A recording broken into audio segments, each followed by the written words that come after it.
mean, what do they think I'm supposed to do? They're asking me to be 5 different things, 5 different ways, and of course I'm not going to be able to handle everything, or be good at everything. I took this job because I was told I was going to do one thing, day in and day out. Those expectations get turned on their head, and now I don't even know if I'm going to have a job next week. This working from home thing, I didn't like being home at the first place. I can't even escape things anymore. Welcome back to Talking About It, and in the second episode, again, I want to encourage you. If you need serious help with things going on, seek it. The show is not a solution or a cure or run by experts. It's self-research based, self-produced. But what I can hope is that it starts a conversation. In the last episode, we spent time talking with 2 psychiatric doctors about the effects, breakdown, and understanding of what burnout is and means. This episode, I want to shift gears just a little bit and spend some time talking with some professionals in the academic world, 2 different professors, and their experiences in academia and the outside workforce, in what burnout looks like for them, their students, and their families. Because while the doctors can try and explain burnout to us, there's also value in understanding it from the everyman's perspective. We're going to be talking to doctors Ben Peters and Mark Bruin, both in the communications department at the University of Tulsa. And first, we're going to sit down with Dr. Ben Peters, who has an undergrad, a grad, and a PhD, and a postdoc. He's been around the block in academia several times, and I really wanted to sit down with him and ask, has burnout affected you as a student, as a professor, and beyond? Because if anyone would have had time to experience it, it's him. So for our first conversation, please join us as we talk about it.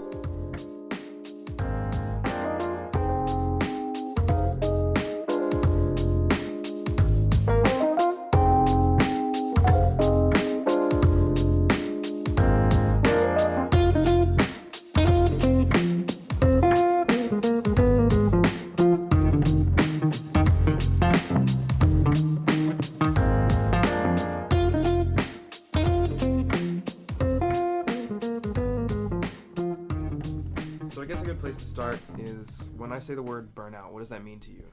Yeah, terrific. That's a great question. So burnout, I think we all know what it means in practice.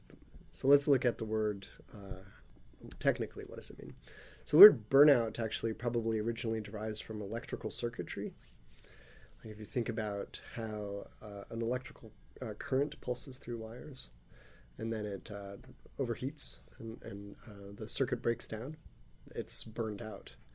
And then there's a second meaning that before you get to the present one, which is that burnout is actually a common slang term among drug users, particularly in the 70s. So when you've, like an electric current, you've taken too much charge and some foreign substance is flowing through your body in a way that's overheated you and you're just done. A drug user might also use the term burnout. So I think it's a really interesting thing to think about how that term has migrated from engineering to flower power, West Coast probably hippie spaces, to the contemporary workplace and college place culture. In many ways it's a familiar story, right? But what does it mean for me? I think burnout means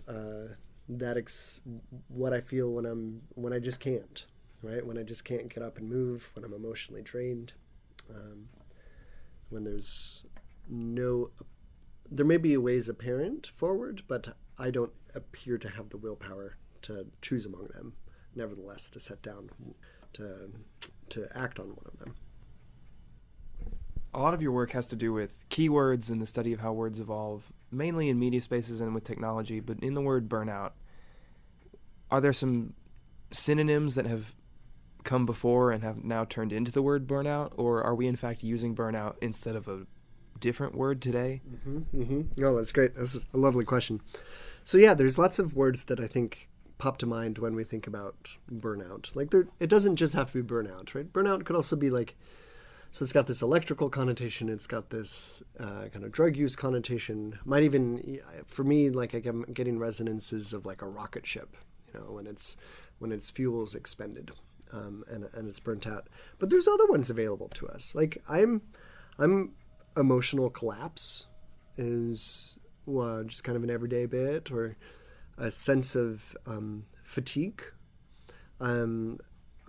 which fatigue here actually initially comes from a couple different places, but one of them is stress testing in steel, right? Before people were fatigued, metal could be fatigued. And another one, of course, is exhaustion or depletion. But I think probably my personal favorite is world weariness.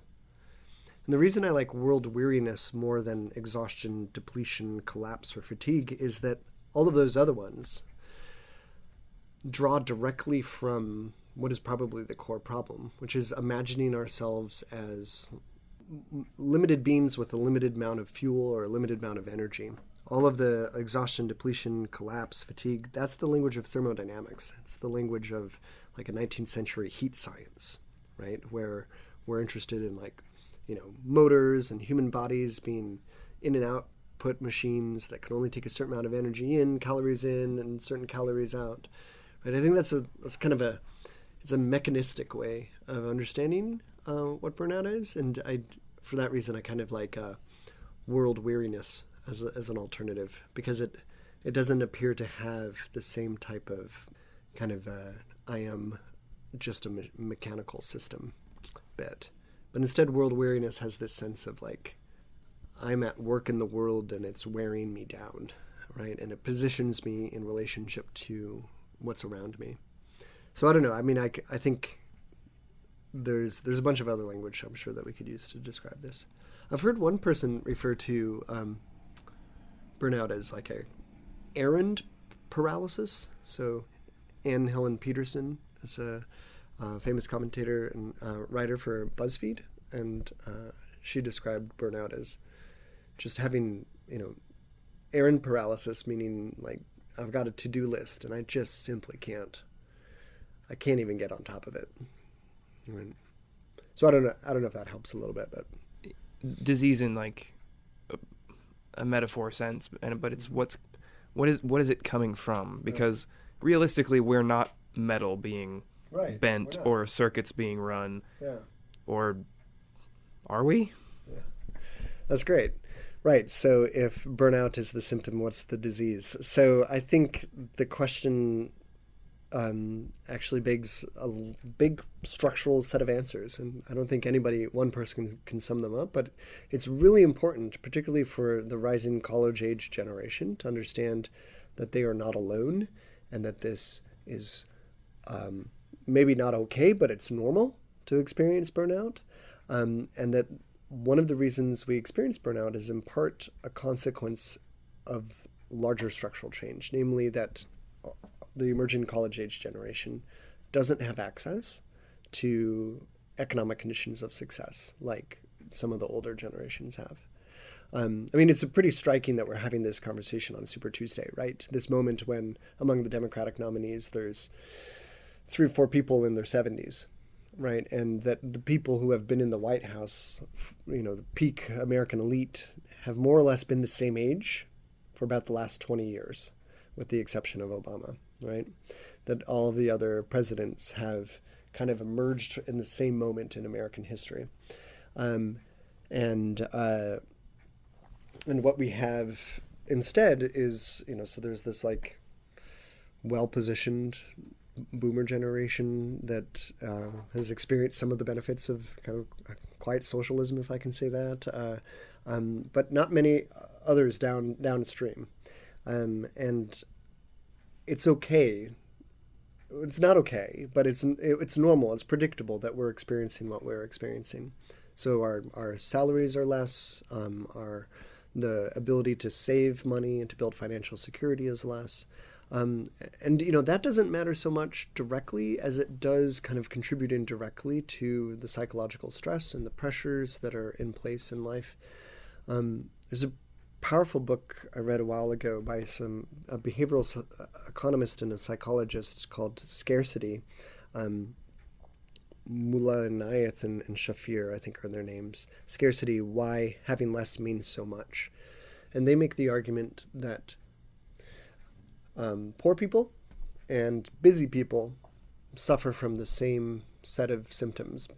Both groups are subject to the same type of burnout. Namely, there's simply rationally not enough resources to be able to process and build long-term plans.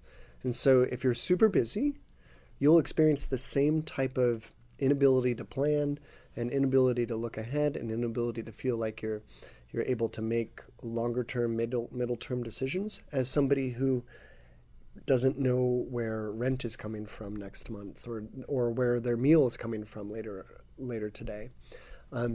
And under those conditions of scarcity, it's actually quite reasonable psychologically to assume that people will make poor decisions, that people will say, I mean, for example, if I were a single person and I didn't have a job and I didn't know where I was going to get my next meal, and somebody said, hey, let's go do drugs and, I've got this person I want you to hook up with overnight, right? I might be tempted to do those things simply because there's no other opportunity in my life for joy or for pleasure or for reward.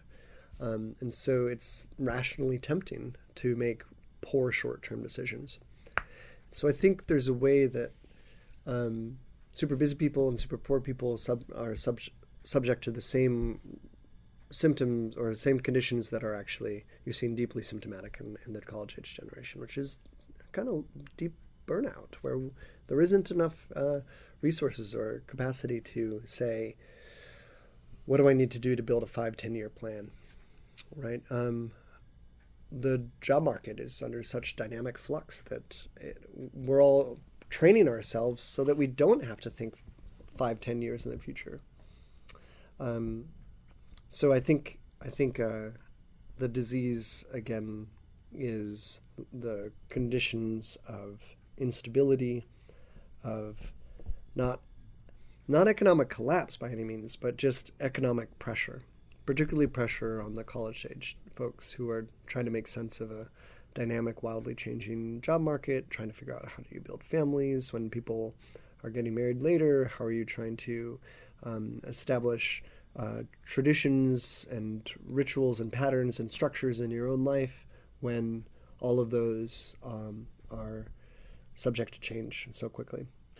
I mean, this is another way of saying this is actually a perfect time to be talking about it. With the coronavirus panic that's happening, you'll see a lot of people being pushed into kind of immediate emergency crisis thinking.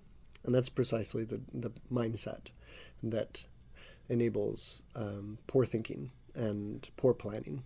It is just, in some ways, the hype is creating the opposite of what we need. It's kind of careful, planned, easy on yourself, don't beat yourself up kind of thinking. Anyway, so that's something. I think that's what the disease is. I think we're in a different economic moment than we've been in a century. I haven't thought about it that way, but it tends to offer up some answers, and the way that would fall down makes a lot of sense, and especially since a lot of the symptoms that you see are pressure based. Yeah. Like I have to output, I have to create, I have to manage, and then when you don't meet those sometimes self-imposed requirements, that's where burnout sets in, or these kind of symptoms set in. Like something along the lines of I'm not performing, so you fall off. Exactly. Notice that performance is the language, again, of a machine. Like machines that have input-output, they can be evaluated for their performance. They're mechanisms that function and can be adjudicated as such. And I think it's not just recently, it's the last 150 years, we've learned to talk about the human body as a kind of motor, and the psyche as a kind of consumption production machine. And that comes with a certain set of consequences, I think, for how we treat ourselves. We're not machines. Finding a language for treating humans as such, I think, is a real challenge for all of us as individuals, as educators, as employers, employees, as citizens, as family members, friends, there's a lot of room for us to reimagine what it might mean to relate to humans. Maybe in a way that doesn't take scarcity as the fundamental assumption. Right? I mean, if you assume that the world is irreparably scarce and that your ability to prosper or even to survive in it depends on the scarcity of time, scarcity of resources, scarcity of other, like mortality, other irreducibles, we end up in a place that's full of pressure and panic. Now, the simple fact is all those things are true, right? I mean, whether or not they're true is almost aside the fact that we experience them as true. But then what we could also use is other language for describing the possibilities of superabundant relationships that are overflowing and brimming with meaning, that have that are aware of contingency, of chance, of surprise, of kind of taking advantage of inspiration that comes from outside of ourselves, not understanding ourselves as the cogs in the machines, but rather as beneficiaries of other people's generosity, and how can we contribute to this? How do we build community? I'm stumbling here, but I think there, somewhere in those phrases are a number of different ways of thinking about non-scarce human flourishing and human well-being.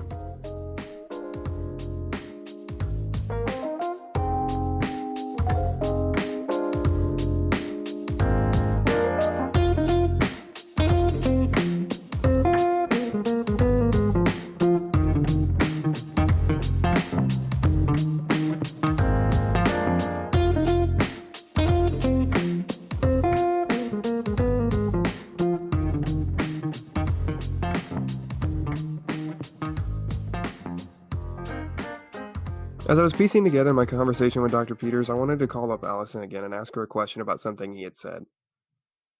Allison, on this idea of performance value, I mentioned last time we talked that you have experience being a musician. Have you also experienced that push and pull of I need to literally perform to a certain degree or manner to feel value or validated, and have you underperformed or not performed? And there's kind of a duality in that word as I'm using it, because you're literally performing music here, but there's also the value of implicit performance while literally performing. And as that double down, I'm going to stop rambling now and let you answer. I mean, yeah, especially, I don't know, I think there's a little bit of an extra perspective I can give being a percussionist and also just being like a music minor and not someone whose actual degree is to sing or perform on a day-to-day basis. Just because, sometimes I get a gig and sometimes I don't get a gig. And like right now, I can't perform anywhere. And you kind of start to get this feeling of, can I even call myself a percussionist? Can I even call myself a singer?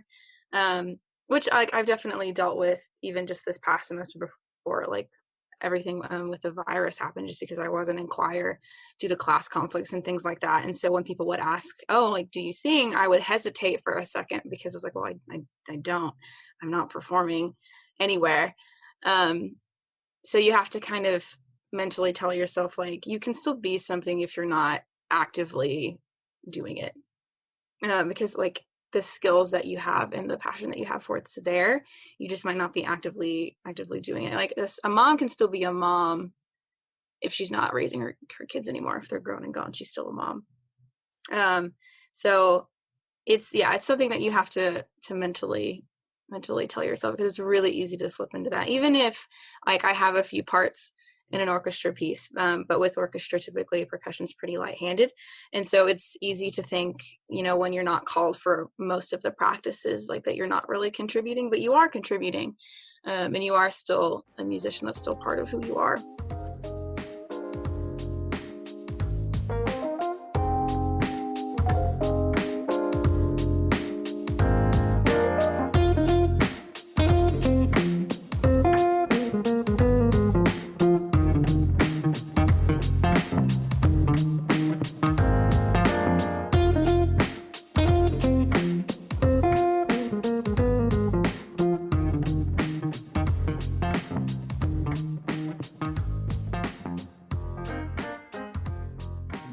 with academia going from undergrad to postgrad to doctoral studies, and then the workplace going from a single young man to a family man and now an academic professional. What is your experience or lack of experience with burnout or these kind of things looked like? Yeah, that's great. Here are a couple moments when I have been supremely tired in my life.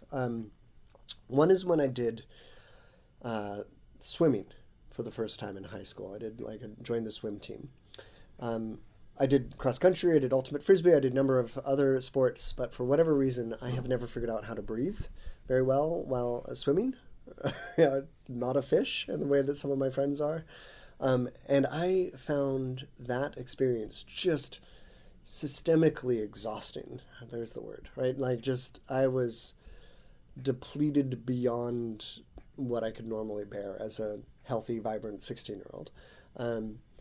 And that was a moment. I've also, when I was doing volunteer service for my faith in Russia, there was a moment, particularly in the first 4 or 5 months, when I think my organism was adjusting to a new crazy schedule, when I was psychologically learning a new language, really intensely through immersion, making myself get up really early in the morning to study and just being underslept. That there was just moments when I was constitutionally unable to function in ways. Then I think there have also been the return to college, and then the return to my master's, and then my PhD, and then a postdoc, and then this now 10 years at Tulsa, have been like a progressive maturing process in which I've learned how to not be without burnout, but to ride its waves in different ways. So I go through periods in my professional life that are less intense than some of those early complete exhaustion moments, but that are nevertheless like the same thing in a different form. So I often end up working to deadline, and that can mean my schedule can be unpredictable, and sometimes it can be quite relaxing, but at other times it can be just completely insane. I won't tell you how many times I've pulled out the sleeping bag underneath my couch and slept here in this room or in my other offices just to get things done on deadline. Deadlines, by the way, are deeply inhuman. They serve institutions, they don't serve people. I'm glad that we live in a human society that has deadlines, and I take it a point of professional pride that I meet them. But they're part of the mechanism. They're part of seeing ourselves as machines, time machines. So I think that's one thing I've learned, or that I've experienced, is that burnout comes in different temperatures and at different times, and in different ways. And I think what I've learned over the last 20 years is not to give into it fully. If that makes any sense. Yeah, I'll say more about some strategies for surviving it later, but I think that's been my experience so far. Deadline-driven, multiple waves. I think the ocean is the best metaphor. I'm like riding waves, just trying to stay on top of it, and sometimes I get dumped over. That's the way I've tried to put it. Not as well. No, it's like, I like the ocean because you feel like you don't have your feet on square ground, right? You're not firmly planted, and you're also just trying to stay afloat. You know that if you don't stay on your little raft or barge or whatever it is, there's risk of sinking, right? And I also like the ocean for its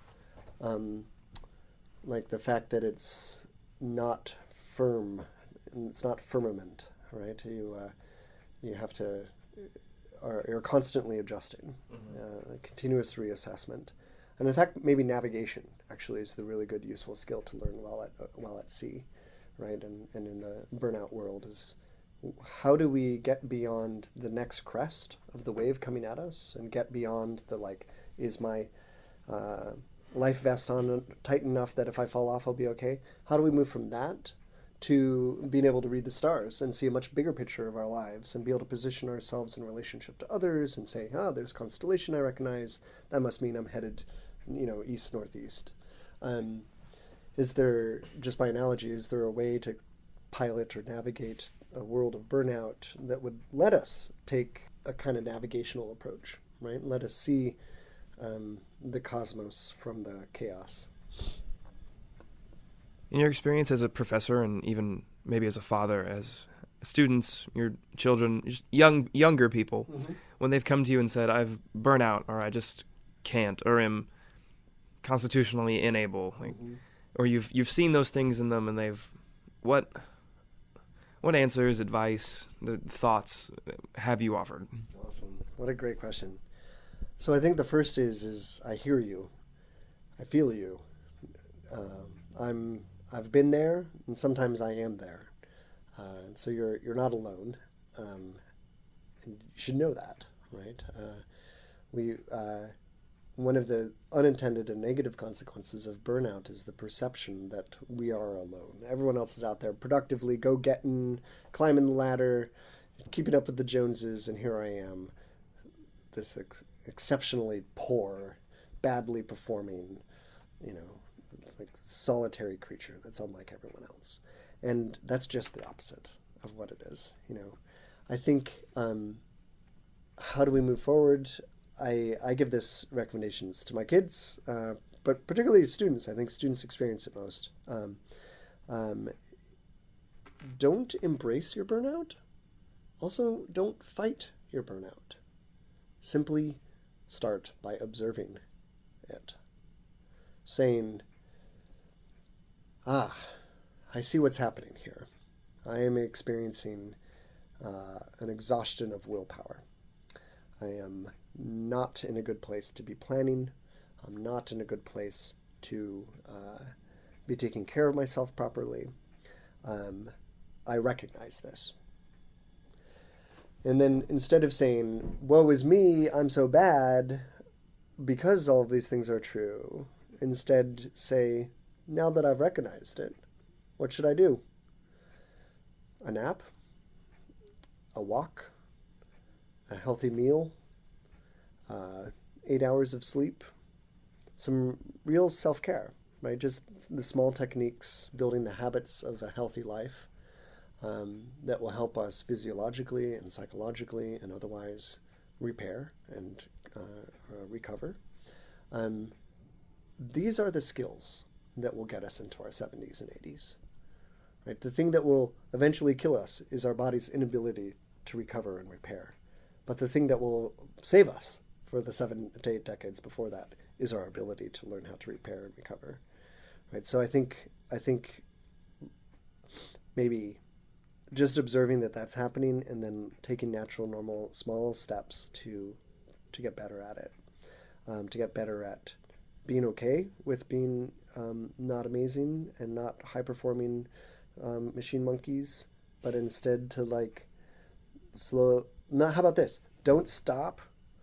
Don't speed up. Maybe slow down a bit. But slow down on purpose and slow down deliberately.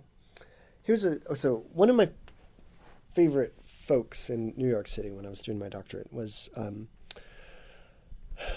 a mother of 7, a tenured professor at Columbia University who had written multiple books and had a PhD from Oxford, who lived in the city.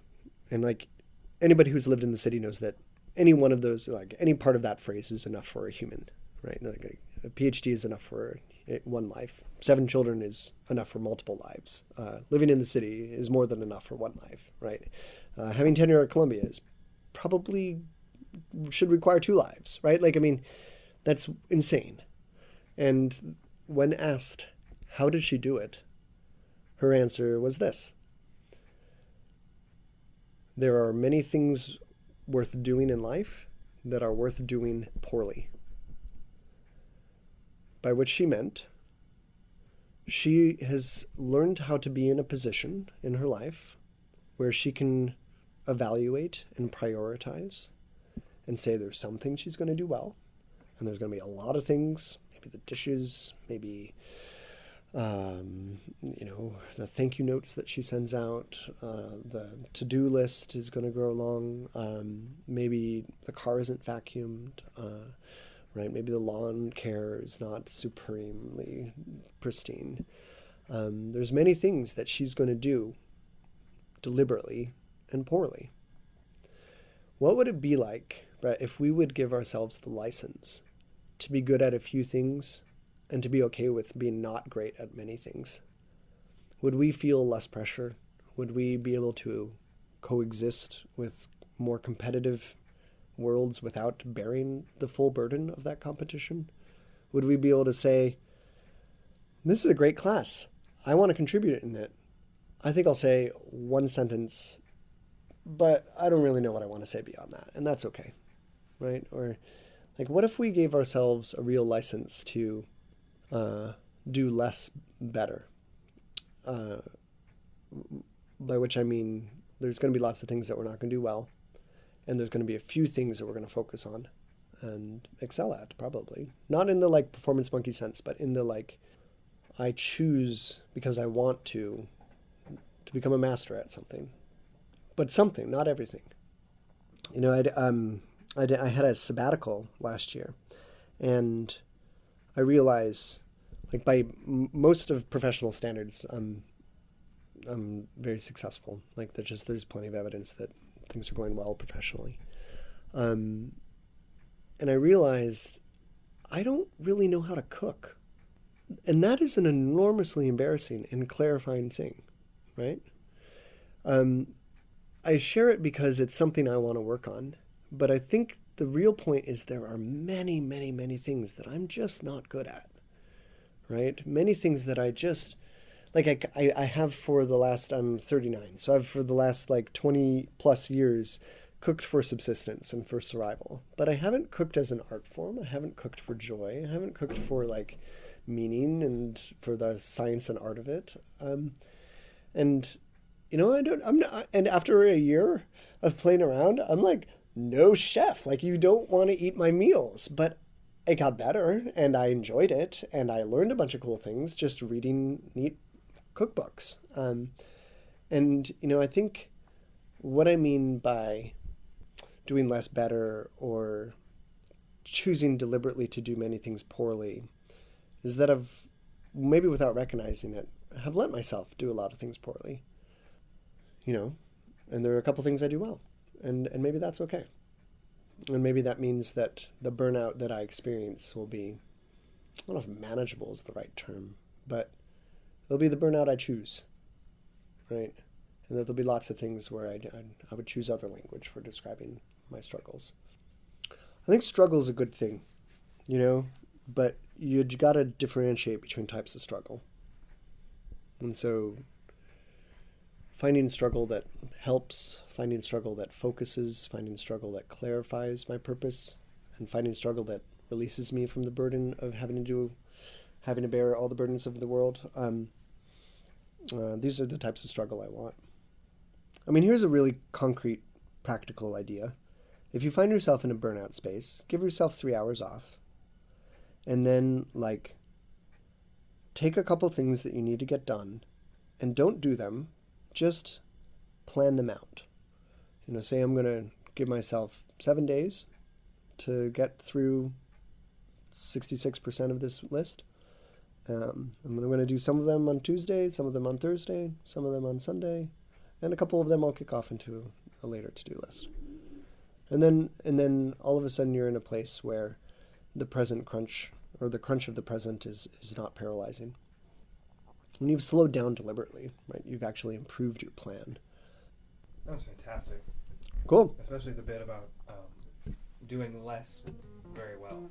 That was incredible. Isn't that great?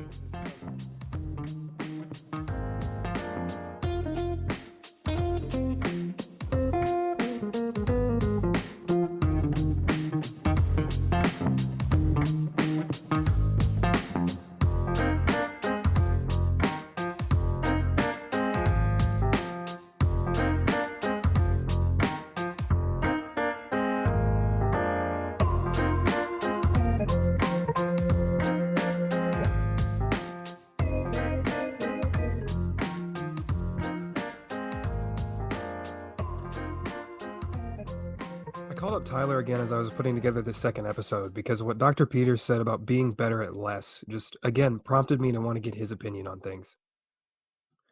So the last time we talked, it was more so about like exhaustion as a status symbol in your experience in music industry. And then what about, because when you bring together a group of people for an album or a track or a record, what have you, you have people that are good at certain instruments, people that know mixing, people that know producing and promotion. And I don't think I've heard of an example of a jack of all trades in the music industry. And I know specifically you want to be a producer. Are you good at everything? Or do you try to be? I definitely try to be. And I kind of disagree with the statement to be better at less in terms of my line of work. The people that have the most gigs and the people that get to work on the most things and get called upon for a lot of different things are good at a lot of things. Like they're a producer and they're a guitar player, or they're a drummer as well, or they're a photographer or a manager or some sort of if they're all of those things, which I actually have a friend named Austin that I work with who is all of those things. He plays guitar, he plays the drums, he's a producer, he's a mixer. He actually just mastered an EP that's coming out soon, so he's taking up mastering now, and he gets a lot of gigs and he's busy all the time making more money than the rest of us because he's better at more things. And he's not the greatest drummer. Like I have another drummer that I would say that's technically better than him, but because he's readily available and willing to work and has that skill, in addition to other skills, you can call him in and he can do 4 different things. You can get 4 different things done for your session that normally you'd have to have 4 different people for. And you could just condense that into one person who gets the total idea. And so I feel like, and what I do, I'm a producer, I'm a tracking engineer, and I'm a mix engineer, but I'm also a photographer. And in having that skill has become a gateway into more projects and to be called upon more for other things. And that they'll find out they called upon me for one thing, and then they'll figure out I'm good at all these other things, and suddenly they're asking me to do the other stuff I'm good at. For somebody like Austin, do you think there's a burnout that comes with being such a jack of all trades? I mean, is that a good question? I'm sure when he crashes and burns, it's intense.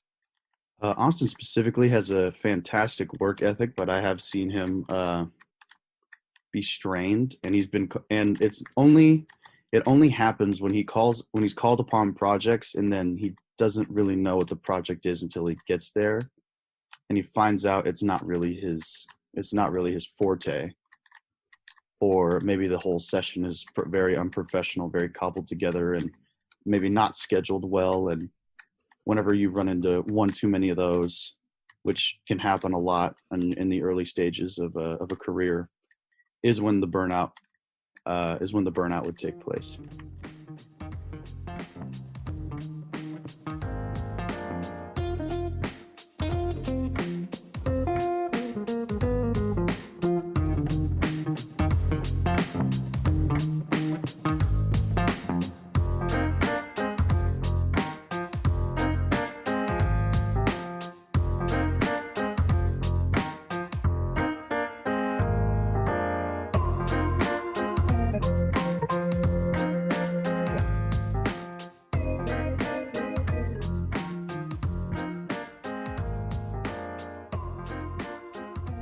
Another article I came across as I was prepping for this show is called The Measurement of Experienced Burnout by Christina Maslach and Susan E. Jackson from UC Berkeley.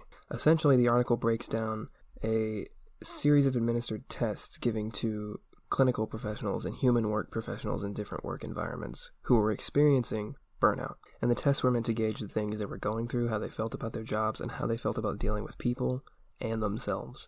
And the article begins to break down how these professionals that they surveyed were beginning to experience personal breakdowns, work ethic breakdowns, more critical of themselves, their clients, their work ethics, lower wants to work, lower turnouts at work. The quality of their work is dropping, their want to work is dropping. And this is due to various stress inducers because of the work environment, the people they're putting up with, the demands put on them, and misunderstandings from upper management. And while this is specifically about people work, as the article calls it, a lot of those things match up with not only some ideas we heard in episode 1, but ideas we've heard this episode from Dr. Peters, and we'll continue to hear from our next guest, Dr. Mark Bruin, another professional in the communications department at TU. I sat down with Dr. Bruin because I wanted to know what he thought about how our work lives and our private lives treat the ideas of burnout. So join me as I sit down and talk about it.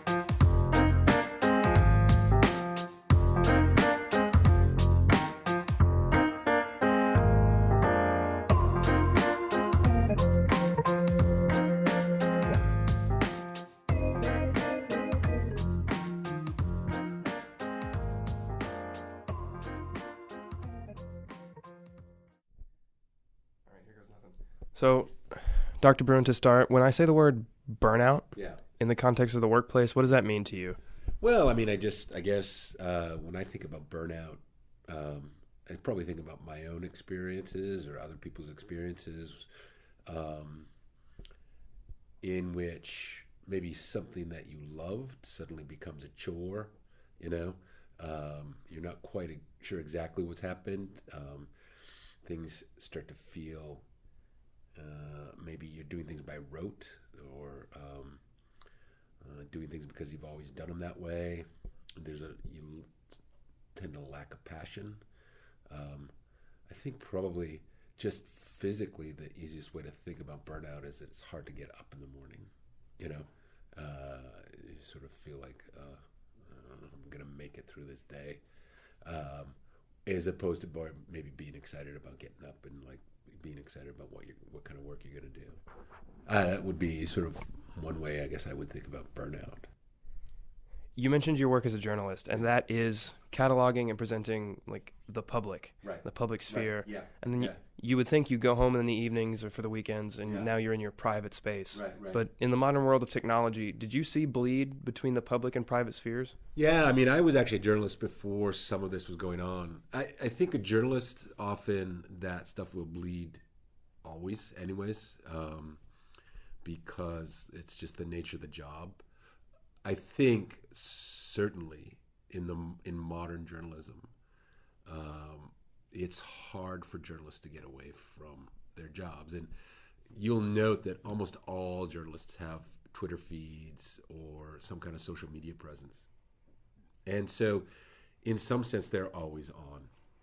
I mean, that's part of being a journalist. Like, the news happens, at 2:00 in the morning. So you've got to be prepared for that. But I think journalists, but really lots of people now, especially with the rise of social media, that really helps, how would I say, dissolve the boundary between private and public, one's private existence or home existence. Yeah. Do you think it's that boundary that used to help us kind of have a buffer that helped keep burnout to a lesser extent, help keep it at bay, or help us be able to detox so that we didn't get burnout? I mean, it's like we were talking, we were sort of, before we got talking formally, we were thinking about the public sphere, right? And the idea of the public sphere always required a notion of the private, right? Right. Because the public was what was not private, right? So in a way, if that line collapses, then both of those two things collapse, right? They maybe collapse into one another, right? And the whole point of if you think about the classic public sphere, the citizen would be in the public, play a certain role, right? And then it was always he, right, would go home and would be able to sort of take off that persona, right, and be maybe a more authentic self at home, right, with the family in the household. And so there was a kind of a release there. Whereas if that boundary dissolves, of course, then it's like you're always on, you're always playing a role, right? And I think that for me, I'm not on social media all that much, Which but may be a good thing. yeah, but I see my students and my own children who have grown up, and it's almost as though they don't really have a choice. Like that's just how they are, and I just look at them and I think like that's got to be exhausting, right? To just be sort of be on that all the time. I couldn't manage it, right? And I'm an old guy, so I kind of get a break, right? People sort of realize, well, oh, okay, so he's not on, even Facebook anymore. I'm not really on much anymore. I'm not on Twitter at all. Right. I have an account, but I've probably gone on Twitter like twice in the last year. I never tweet myself. Right. So for me, having that private space is extremely important. I don't know what I'd do without it, because it is kind of a way to sort of decompress and relax a little bit. And so when you don't have that option, it's just got to be sort of really difficult. Like I say, just psychologically, it's got to be tiring. Right. Yeah. In your experiences with burnout in the journalistic world and now in academia, how did you find recovery? How did you find that space? Yeah, I was thinking about that question. The one nice thing about academia, I wouldn't say this necessarily about journalism, but academia has these sort of built-in moments where it allows you to sort of take a step back. Right? So in the summers, you're writing often, but you're writing at your own speed, and there's no express sort of amount that you need to write. So that allows you to sort of take a step back and take some time off. And then, of course, famously, academia has this policy of the sabbatical. Right. And the sabbatical is really designed to address sort of that problem, right? It allows you to kind of recharge your batteries intellectually and even pedagogically, right? I think a lot of us find ourselves, once we're away for a little while, we go back into the classroom and actually we've got a lot more energy. We're more excited to try new things. So academia has that kind of rhythm that sort of helps you address it. And I don't know that there's a lot of other occupations in the modern world that in fact allow that. So I don't know how other people do it. Right. I'm just glad I've got that schedule. Yeah.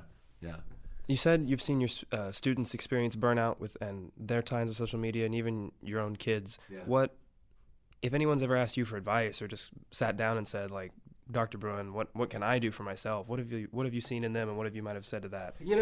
Again, I think one of the things about the modern world is we have this strange relationship to time, right? And time moves very fast, and we feel the need to always fill time, right? And that's also the case with when we think about our life narrative, right? So the idea is, you will graduate from high school, and then you've probably worked pretty hard in high school. If my experience of my children is they worked way harder in high school than I did, and then you will go into college, and then you will get a good job, right? And then you will build your career, and there used to be an opportunity for people to say, I'm not going to go directly into college, or if I graduate from college, I'm going to take a year off and be a dishwasher, which is what I did, and just hang out, right? And, you make them enough money to pay the bills, but you're not real, you're sort of, in a way, just kind of spinning your wheels. But, things are going on in your head. You're sort of trying to figure out what's important to you. And your parents would probably be horrified. hear me say that, but I would encourage maybe graduates to do that kind of thing, right? Don't necessarily feel you probably want to have a job, right? Right. But you don't need to be. It doesn't need to be, your dream job or anything like that. And it could be just something you're doing just to figure out what your next step is. And again, maybe if you're not passionate about it, that's okay. Like you don't need to be on the fast track to success when you're 22 years old, right? I think that's it right there. Yeah. That's so much of social media is that fast track to stardom, to success that we've seen. Right. And as that barrier's dissolved, we've just seen that speed up. Right. And I think, I think sometimes you actually can gain by not doing that, right? I mean, I think a lot of people, they move ahead. They always have like the next step they're expected to do, and then they do it.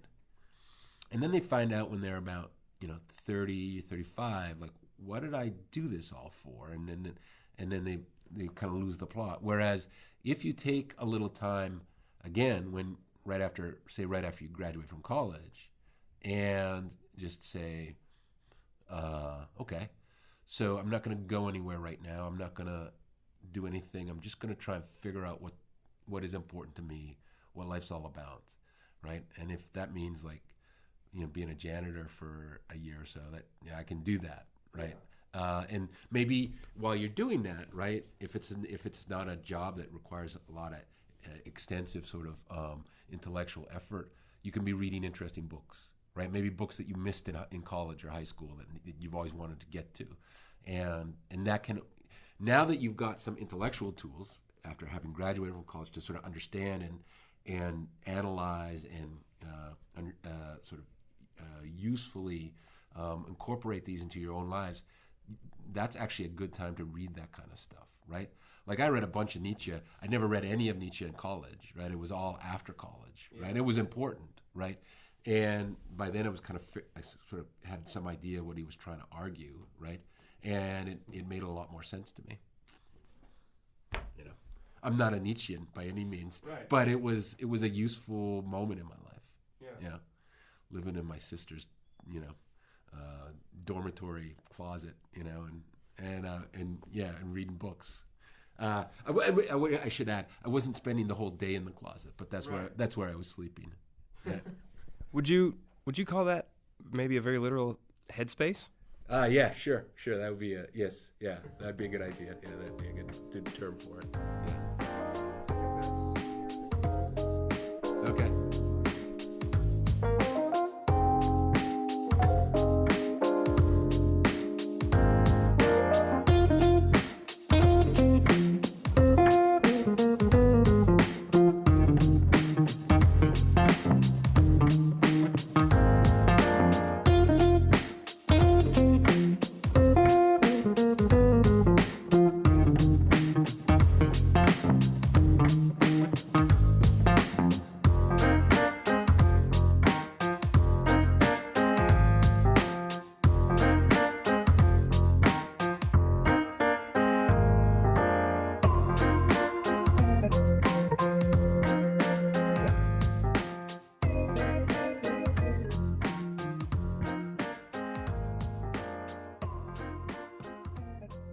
Tyler, what do you think about the importance of the boundaries between our professional and our private lives, especially with someone who self-promotes as a big part of your business?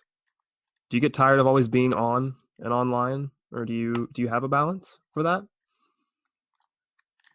For me personally, I do have a balance, and I mentioned my photography before, and specifically if we're talking about like social media, Instagram, instead of most people who are photographers have a personal account and then a photography or their business account where they promote themselves.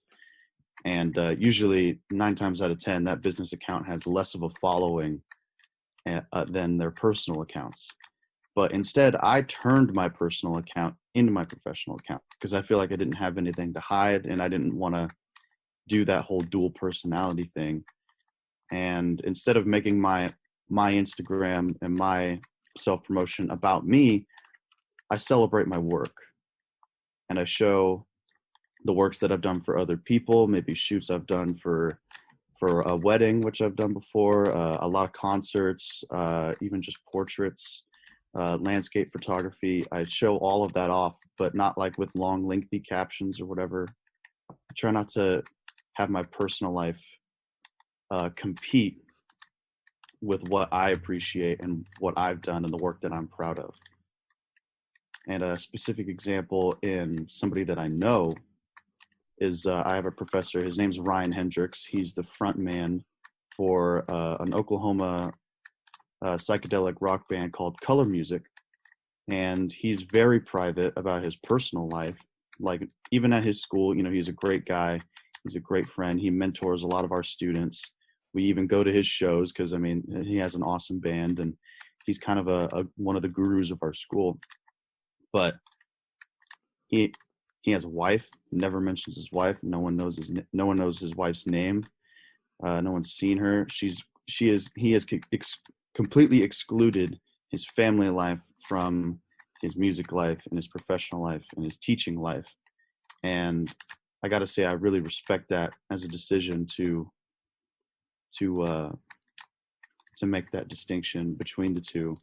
But I'm sure for him, it's much harder than someone like me, you know, just a single guy. But I believe that a lot of professionals in my industry do the same thing. You don't have to be the best at everything, and maybe some time off is exactly what you need. Everyday people deal with burnout too. It's not something that only exists in the armchair. I hope these past 4 conversations over 2 episodes have been helpful, that you've learned something, or now know a better way to carry this conversation forward. And one last time, I want to reiterate, if you feel you need serious help, please seek it. There are tons of online and in-person resources. The importance of burnout is apparent now more than ever, because we're all stuck, very literally, and part of burnout is being stuck. If that's how you feel, that's okay. Hopefully this show has proven you're not alone, and that's okay. Thank you so much for watching. Please share if you feel interested, if you know someone that needs to hear this, or if you just like the show. I appreciate the tune-ins, appreciate the views, and hopefully you too can talk about it. Thanks so much, and we'll see you next time.